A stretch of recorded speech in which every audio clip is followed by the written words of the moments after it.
Hi friend, welcome to my YouTube channel. ಇವತ್ತು ನಾನು ನನ್ನ ಗಂಡನ ಉಪಯೋಗ ಮಾಡಬೇಕಾದ್ರೆ ಅವ್ರ ಮೇಲೆ ಇರೋದು ಈಗ ಒಂದು ಗೇಮ್ ಇದೆ, who knows better then me are you ಅಂತ. ಆ ಗೇಮ್ ಅವಳಿಗೆ ನನ್ನ ಬಗ್ಗೆ ಎಷ್ಟು ಚೆನ್ನಾಗಿದೆ, ನನಗೆ ಅವಳ ಬಗ್ಗೆ ಎಷ್ಟು ಗೊತ್ತಿದೆ ನೋಡೋಣ. ಒಂದು ಗೇಮ್ ಇದೆ, ಆ ಗೇಮ್ ಅಲ್ಲೇ ಹೋಗಿ ರಿವ್ಯೂ ಮಾಡ್ತೀನಿ. ಅಲ್ಲಿ ತನಕ ವೇಟ್ ಮಾಡ್ತೀನಿ. ನಾನು ರೆಡಿ ಆಗಿ ಜಸ್ಟ್ ಯಾವ ಥರ ಇದ್ದೀನಿ ಇವಾಗಿದ್ದೀನಿ. ಸೊ ಹಂಗಾಗಿ ರೆಡಿ ಆಗಿಬಿಟ್ಟು ಬಂದರಕದಲ್ಲಿ ಹೋಗಿ ಅವ್ರ ಮನೆಗೆ ಹೋಗಿ ಏನೇನಾಗುತ್ತೆ ನೋಡೋಣ.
ಬನ್ನಿ, ಸಡನ್ ಸರ್ಪ್ರೈಸ್.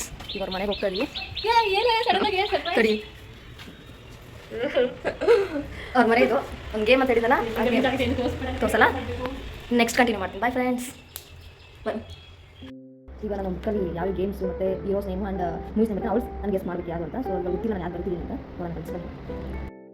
ಇಷ್ಟು ಕ್ವಶನ್ಸ್ಗೆ ಆನ್ಸರ್ಸ್ ಕೂಡ ಇಲ್ಲೇ ಇದೆ. ನಾನು ಟಿಕ್ ಹಾಕಿದ್ದೀನಿ. ನೋಡೋಣ, 5 ಕ್ವಶನ್ಸ್ ಕೇಳ್ತೀನಿ, ಅದ್ರಲ್ಲಿ ಯಾವುದು ಕರೆಕ್ಟ್ ಹೇಳ್ಕೊಳ್ಳೋ. ಶೀಸ್ ವಿನ್ ಅಂಡ್ ಅವಳದು ನೆಕ್ಸ್ಟ್ ಕ್ವಶನ್ಸ್ ಇದೆ, ಅವಳಿಗೂ ನಾನು ಆನ್ಸರ್ ಮಾಡಬೇಕು. ನೋಡೋಣ, ಫಸ್ಟ್ ಈ ಕ್ವಶನ್ಸ್ ರೆಡಿ ಆಗಿದೆ. ಸೊ ನಾನು ಚೈತ್ರ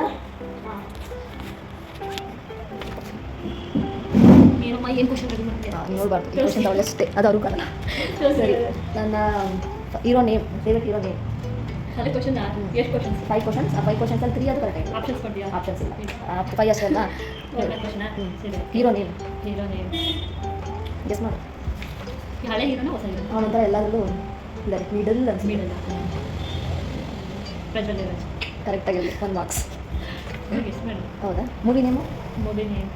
ಮೂವಿ ಹಳೆ ಮೂವಿನ ರೀಸೆಂಟ್ ಮೂವಿನ? ಒಂಥರ ಅದು ಮಿಡಲ್ಲೇ, ವರ್ಷದ್ದು ಅಲ್ಲ, ಈ ಕಡೆ ಹಳೆದಿಲ್ಲ, ಮಧ್ಯಮ. ಮೂವಿದ ಆಪ್ಷನ್ಸ್ ಕೊಡ್ಬೇಕು ನೀನು. ಮೂವಿದ ಒಂದು ಗಜ. ಗಜ ದರ್ಶನ್ ಅಲ್ವಾ ಮೂವಿ? ಅದೇ ಯಾವ ಇರೋದು ಪರವಾಗಿಲ್ಲ. ಆಮೇಲೆ ವೀರ ಮನ್ಸಿ ಕರೆಕ್ಟ್ ಆನ್ಸರ್. ಅವನ್ನೆಲ್ಲ ಫೇವ್ರೇಟ್. ನಮ್ಮ favourite food gobi manchurian. Snacks ಆಗುತ್ತದೆ. ಯಾವಾಗಲೂ ಗೋಬಿ ಇಲ್ಲ ಫ್ರೈಡ್ ರೈಸ್. Long answer. ರೊಟ್ಟಿ ಒಂದಿನ ನೋಡಿದ್ದೀನಿ. ಯಾವಾಗಲೂ ಫ್ರೈಡ್ ರೈಸ್ ಇದೆ. ಆಮೇಲೆ ಸ್ನ್ಯಾಕ್ಸು ಗೋಲ್ಗಪ್ಪ. ಕರೆಕ್ಟ್, ಅದಂತೂ ಎಲ್ಲರಿಗೂ ಗೊತ್ತು. ಯಾವಾಗ ಅದು ತಿಂತ ಫೇವ್ರೇಟ್ ವೆಕೇಶನ್ ಪ್ಲೇಸ್, ಬೀಚ್ ಅಥವಾ ಮೌಂಟೇನ್ ಅವ್ರು ಸಮಥಿಂಗ್ ಫಾರೆಸ್ಟ್. ಯಾವ್ದು ಇಷ್ಟ ನಿಮಗೆ?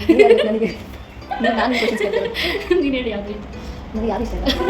ಮೇ ಬಿ ಬೀಚ್ ಅನ್ಸುತ್ತೆ. ಎಷ್ಟು ಆನ್ಸರ್? ನಾಲ್ಕು ಒಂದೇ ಒಂದು ತಪ್ಪು ಹೇಳಿದೆ. ನನ್ನ ಚೆನ್ನಾಗಿ ಅರ್ಥ ಮಾಡ್ಕೊಂಡಿದ್ದಾಳೆ ಅಂತ ಅರ್ಥ. ನಾನು ಫಸ್ಟಿಗೆ ಏನು ಆನ್ಸರ್ ಇರಲಿಲ್ಲ, ಅವಳಿಗೆ ಏನು ಗೊತ್ತಾ ಫ್ರಾಂಕ್ ಆಗಿ ಹೇಳ್ತಾಳೆ. ಇದು ನೆಕ್ಸ್ಟ್ ಅವ್ರದ್ದೇ ನನಗೇನು ಗೊತ್ತಿರಲಿಲ್ಲ, ಅವಳೇನು ಕ್ವಶನ್ಸ್ ತೋರಿಸಿಲ್ಲ, ಏನಂತ ಗೊತ್ತಿಲ್ಲ. ಈಗ ಸಡನ್ನಾಗಿ ಅವ್ಳು ಪ್ಲಾನ್ ಮಾಡ್ಕೊಂಡು ಬಂದಿದ್ದಾಳೆ ಈ ಥರ ಮಾಡ್ಬೇಕಂತ ಹೇಳ್ಬಿಟ್ಟು. ಈಗ ನೆಕ್ಸ್ಟ್ ಅವಳು ಏನು ಕ್ವಶನ್ಸ್ ಕೇಳ್ತಾಳೆ, ವೇಟ್ ಆ್ಯಂಡ್ ವಾಚ್.